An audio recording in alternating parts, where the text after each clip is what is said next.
Intermediate 2వ సంవత్సరము తెలుగు పాఠ్యపుస్తకంలోని గద్య భాగంలో 4వ పాఠము వేమన కవిత్వము. ఈ వేమన కవిత్వమును గురించి ఈ వీడియోలో మనం తెలుసుకుందాము. వేమన కవిత్వము రాళ్లపల్లి అనంతకృష్ణ శర్మ. రచయిత పరిచయం. తెలుగు వారిలో గొప్ప సంగీతజ్ఞులు ఉన్నారు, అంతకంటే గొప్ప సాహితీమూర్తులు ఉన్నారు. ఈ రెంటిలోనూ సమప్రావీణ్యం ఉన్నవారు చాలా అరుదు.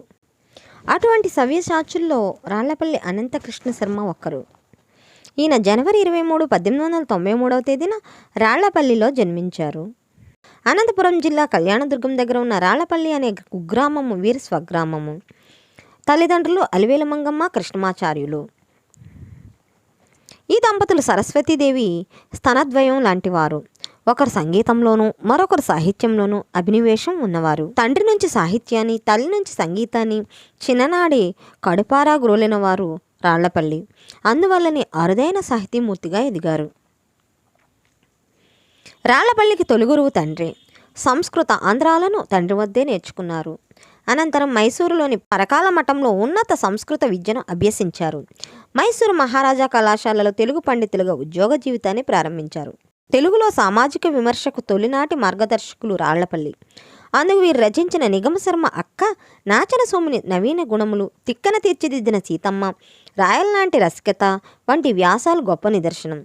ఇవన్నీ ఒక ఎత్తైతే ఆంధ్ర విశ్వవిద్యాలయంలో 1928లో రాళ్లపల్లి వేమనపై వరుసగా 7 రోజులు ఇచ్చిన ఉపన్యాసాలు మరో ఎత్తు. ఇవి రాళ్లపల్లిలోని నిశిత విమర్శన దృష్టికి నిలువటద్దాలు.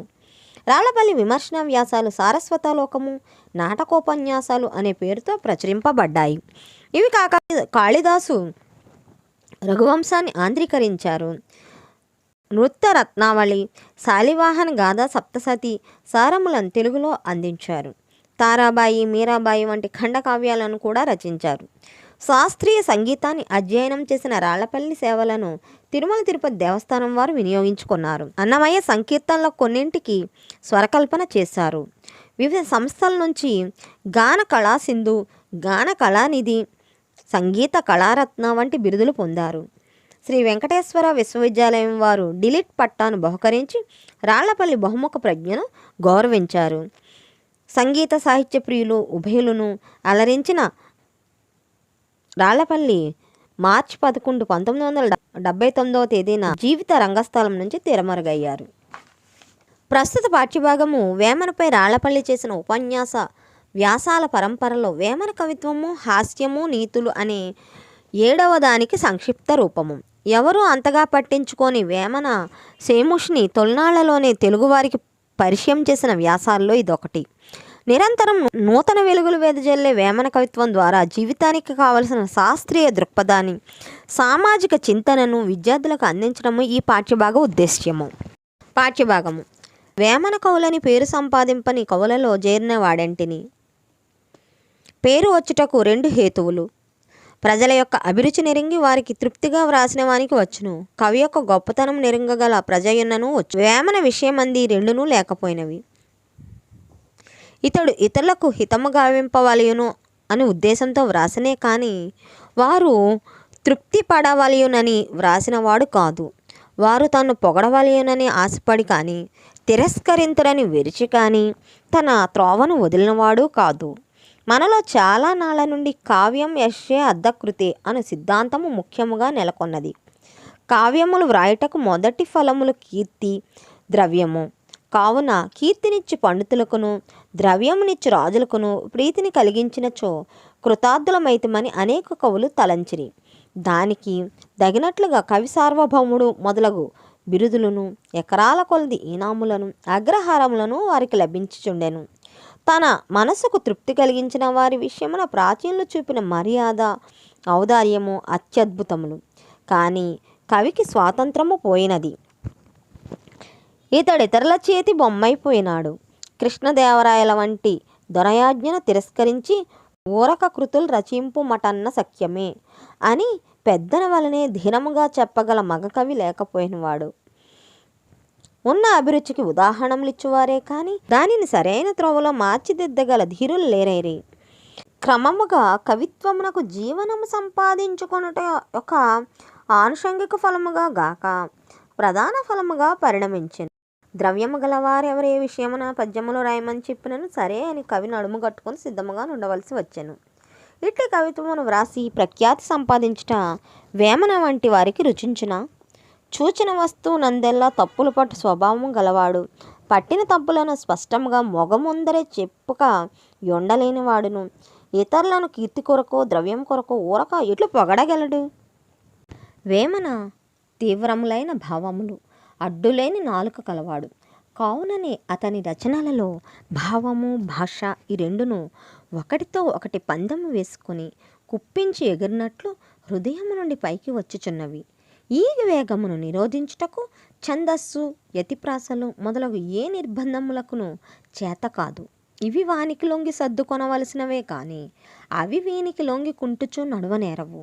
కావునని అందరికి వలె ఈ నిర్బంధములు సంఖ్యల వలె నుండక ఇతని కవితకు కడియము లొంగరాల వలె అలంకారములైనవి.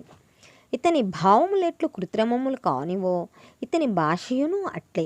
ఇదే నిజమైన అచ్చ తెనుగు. ప్రాచీనులకు సంస్కృతము వలె ఆధునికులకు ఇంగ్లీషు వలె స్వభావస్వరూపమును జరచునట్టి రెండవ భాష ఏదియో వేమన్న ఎరుంగడు. కావుననే యోగ రహస్యములను తెలుపుచు పారిభాషక పదములతో నిండిన పద్యములు తప్ప తక్కిన ఏ మాట చెప్పినను తెలుగు మాటలాడ నేర్చిన వానికి ఎవ్వనికి ఇతని పద్యములు అర్థము కానివి ఉండవు. గొప్ప తత్వ విషయములు చెప్పినప్పుడును ఇతని ధార అట్లే ఉండును. ఈ సౌలభ్యం అందే అనన్య సాధారణమైన అతని కవితాశక్తి అడంగి ఉన్నది. తాను చెప్పు ప్రతి న్యాయమునకు ఒక ఉపమానము తప్పక ఉండును. ఆ ఉపమానములు కూడా ఊహాకల్పితములు గాక ఇంటి చుట్టూ ముట్టుగల వస్తువులవిటచే వాని సొగసును బిగువును అందరూ అనుభవించి ఆనందింతురు. పశుల వన్నె వేరు పాలేక వర్ణమ, పుష్పజాతి వేరు పూజయొకటి, దర్శనములు వేరు దైవంబదొక్కటే, విశ్వదాభిరామ వినురవేమ. ఇతని కవిత్వము కొంత మెరుగుపెట్టి దానిని దూర్వార బలము గల దానిని గాచేసినది హాస్యము. నవరసములలో హాస్యమును కూడా చేర్చి ఉన్నను. ప్రాచీనుల హాస్యము అసహ్యములను అసభ్యములను వర్ణించుటయందు మాత్రమే చరితార్థమైనది. కావుననే హాస్యరస ప్రాధాన్యములగు ప్రాచీన ప్రహసనములు చదువుటకు ఇప్పటి నాగరికత గలవారే అవగింతురు. ప్రాచీన నాటకములలో కొంచెము నాగరికత గల హాస్యమును చూపుటకై ఏర్పడిన పాత్రము విదూషకుడు. కానీ వారి హాస్యం కూడా ఎద్దుమొద్దుతనము తిండిపోతుతనము వీనిచే నేర్పడినట్టే అసహ్యపు నవ్వే. నిజముగా తెలుగు భాషకు మొట్టమొదటి హాస్యరసమును చవిచూపిన ధీరుడు గురజాడ అప్పారావు గారే. వారి కన్యాశుల్కమునందున్నంత హాస్యరస నైర్మల్యము తక్కిన ఎవరి గ్రంథములందునూ లేదనుట అతిశయోక్తి కాదు.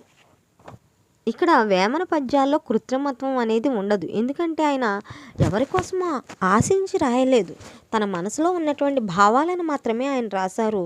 అందుకని వేమన గొప్ప వ్యక్తి అని ఇక్కడ రచయిత చెప్తున్నారు. అలాగే హాస్యం గురించి తీసుకున్నట్లయితే పూర్వకాలంలో హాస్యం అంతా కూడా చాలా మొరటుగా ఉండే విధంగా ఉండేది. కానీ అసలైన హాస్యం చెప్పుకోవాల్సి వస్తే గురజాడ వారి కన్యాశుల్కం నుంచి మాత్రమే చక్కని హాస్యాన్ని మనం స్వీకరించగలిగాము అని ఈయన చెప్తున్నారు.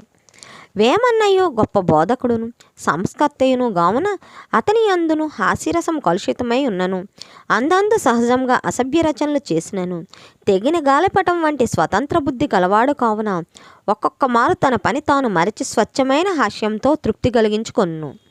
దానికి చూడండి, పాలసాగరమున పవ్వళించువాడు గొల్ల ఇండ్ల పాలు కోరనేలా అని ప్రశ్న వచ్చినది. తక్కిన సమయముల మందు ఇవన్నీ బూటక పురాణ కథలు అని చెప్పి ఉండును.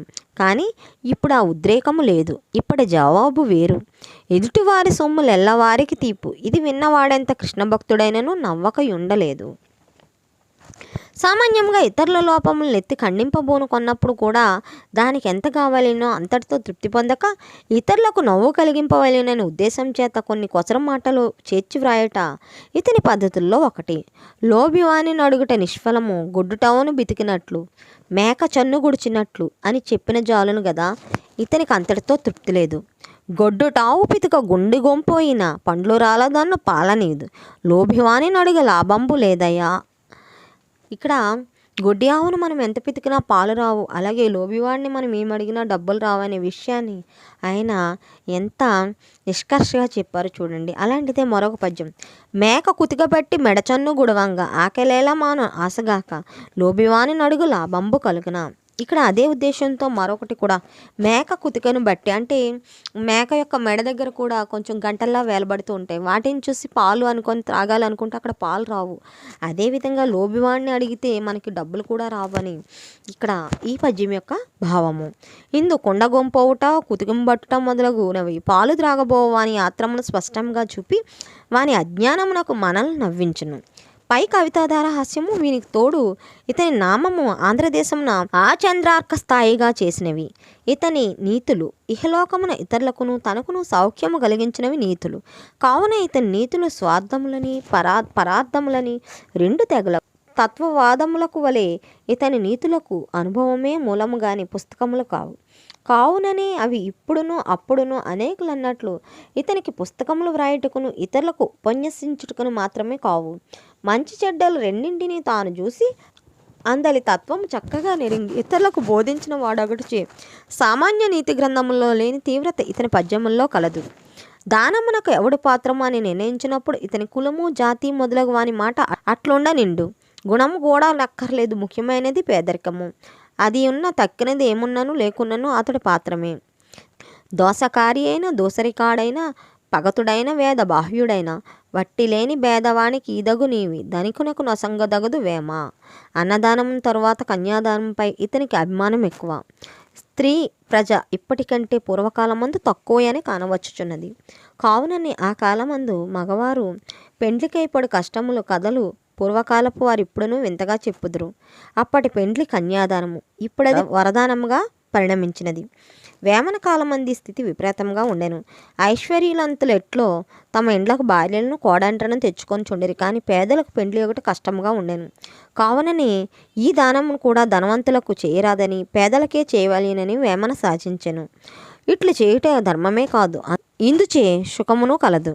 కలిమి చూచి ఇయ్య గాయం ఇచ్చినట్లు సమునికియ్య నది సరసతనము పేదకిచ్చుమను పెనవేసినట్లుండు. నిజముగా పరులకు ఉపకరింపవలననే జ్ఞానమున్నవానికి పరులను పీడింపరాదనే భావం వెంటనే ఉండును. ఈ అహింస వృతంపై వేమనకును చాలా ప్రీతి. జీవి జంప శివుని జంపుట యొగ జీవుడు అరసితిలే శివుడు కాడే. యజ్ఞములలోని హింస కాదని చెప్పుకొంచున్నారు. వేమనకి హింస మాత్రమే కాదు, తన శత్రువును కూడా హింసించుటకు ఇష్టం లేదు. చంపదగిన అట్టి శత్రువు తన చేత చిక్కినేని కీడు చేయరాదు, పొసగ మేలు చేసి పొమ్మనటి చాలు అని శత్రువు కూడా మేలు చేసేటువంటి పద్యాన్ని చెప్పారు.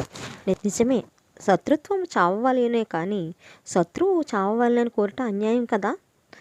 ప్రకృతము మనుషులు ఎంత దూరం అహింసావ్రతమును పాలింపజాలరు, కానీ ఎవడిట్లు చెప్పినో అతని పేరనే గొర్రెలు బర్రెలు బలియిచ్చుటనైనను నిలుప ప్రయత్నించుట వేమన యందలి అభిమానం గల వారికెల్లా ముఖ్య ధర్మం అంటలో సందేహం లేదు కదా.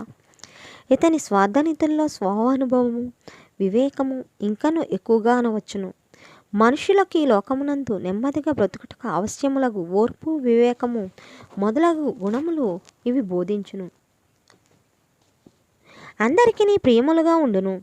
చూడుడు శౌర్యము మంచిదే, కానీ ఇది సమానుల విషయమునందు మాత్రమే పనికివచ్చును. తనకంటే దుర్బలైన వారి ఏళ్ల శౌర్యమును చూపుట పీడితనమే అని అందరూ అంగీకరింతురు. తనకన్నా బలవంతుని ఏడ ప్రయోగించి చెడినవాడిని చూచి భలే అని మెచ్చుకుని వారు కొందరున్నను అది అవివేకం అనేవారే ఎక్కువ. వేమనయు ఈ అవివేకుల గుంపులో చేరినవాడు. ఎదుటి తన బలంబు నెంచుకోనేరక దీకొని చలమునందు ఎదెచ్చి నేని ఎలుగు దివిటి సేవకు ఏర్పడు చందంబు. కావున అనుగాని చోట అధికులమని రాదు, కొంచెమండుటెల్లా కొదవు కాదు, కొండ ఎద్దమందు కొంచెమై ఉండదా. పై నీతులను సాక్షాత్తుగా చెప్పుట ఒక రీతి, వారిని ఆచరించుట చేతను విడుచుట చేతను గలుగు ప్రాపంచిక స్థితులను ఉన్నదున్నట్లుగా చెప్పి ఆ మూలంగా పైనీతులను వ్యజింపచేయుట అంతకు బలవంతమైన కవితా మార్గం. వేమనకి ఈ మార్గం ఎందు ఆశ ఎక్కువ, శక్తియును ఎక్కువ. చూడుడు, ఆలి మాటలు విని అన్నదమ్ముల రోసి వేరుపోవువాడు వెర్రివాడు కుక్కతోక పెట్టి గోదావరి వీధున అని స్పష్టంగా చెప్పుట ఒక విధము. ఈ క్రింది దంతకన్నా బలవంతమైనటువంటి ధ్వని మార్గము. ఆలి వంకనారు ఆప్త బంధువులైరి తల్లి వంకవారు తగినపాటి తండ్రి వంకవారు దాయాది పగవారు. ఇక్కడ కూడా ప్రపంచమునందు పలుకుబడి మర్యాద సంపాదించుట్లో తక్కిన అన్నింటికన్నా ద్రవ్యం ముఖ్యము కావున దాన్ని సంపాదింపుడని స్పష్టంగా చెప్పుట కన్నా ఈ క్రింది పద్యమునందలి వస్తుస్థితి కథనము ఎక్కువగా ఫలకారి. కులము గలుగువారు గోత్రంబు గలవారు విద్య చేత విర్ర వీగువారు పసిడి గలుగువాణి బానిస కొడుకులు ఇట్లు ధర్మము తత్వము నీతి పరమత ఖండనము మొదలగు అనేక విషయములు చెప్పినను ఇతని పద్యములందు అనన్య సాధారణమైనటువంటి సారళ్యము ధారాళత చెక్కడపు పని నిర్లక్ష్యము మొదలగు కవితా గుణములు నిండి ఉండును. ఇతని ఏ పద్యము వినను నిలిచి తటాలను ఆ ప్రక్క తిరిగి ఒక మారైనను చూడకుండుటకు తెలుగు మాటలాడువానికి ఎవరికైనానూ సాధ్యం కాదు.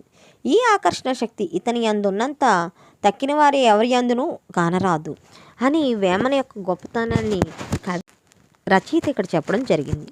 విద్యార్థులు దీనికి సంబంధించి కొన్ని ప్రశ్నలు ఉన్నాయి చూడండి. మొదటి ప్రశ్న వ్యాసరూప సమాధాన ప్రశ్నలో వేమన పద్యాల్లోని హాస్యాన్ని వివరించండి. రెండవ ప్రశ్న వేమన నీతులను వివరించండి. ఇక సంక్షిప్త రూప సమాధాన ప్రశ్నలు తీసుకున్నట్లయితే వేమన కవిత్వంలోని భాషను వివరించండి. రెండవ ప్రశ్న లోభివాణి స్వభావాన్ని తెలపండి. మూడవ ప్రశ్న అహింసను గురించి వేమన అభిప్రాయం ఏమిటి? నాలుగవ ప్రశ్న వేమన తెలిపిన దాన గుణాన్ని వివరించండి. ఇక ఏకవాక్య పదరూప సమాధాన ప్రశ్నలు తీసుకున్నట్లయితే ఒకటవ ప్రశ్న సారస్వత లోకం ఎవరు రాశారు? రెండవ ప్రశ్న రఘువంశం తెలుగులో ఎవరు రాశారు? మూడవ ప్రశ్న వేమన పద్యాల్లోని ఛందస్సు ఏది? నాలుగవ ప్రశ్న ప్రాచీన నాటకాల్లోని హాస్య పాత్ర ఏది? ఐదవ ప్రశ్న దానమునకు ఎవడు పాత్రము? ఆరవ ప్రశ్న రాళ్లపల్లి ఎవరి కీర్తనలకు స్వరకల్పన చేశారు? ఈ విధంగా మనము ఈ వీడియోలోని వేమన యొక్క గొప్పతనాన్ని తెలుసుకున్నాము. ఆయన యొక్క పద్యాలలో ఉన్నటువంటి భావాలను వేమన కవిత్వము అనే అంశం ద్వారా తెలుసుకున్నాము. మీకు కనుక నా వీడియో నచ్చినట్లయితే నా ఛానల్ శిరీష లెసన్స్ లైక్ చేయండి, షేర్ చేయండి, సబ్స్క్రైబ్ చేయండి, అలాగే మీ స్నేహితులకు కూడా పంచండి. Thank you for watching.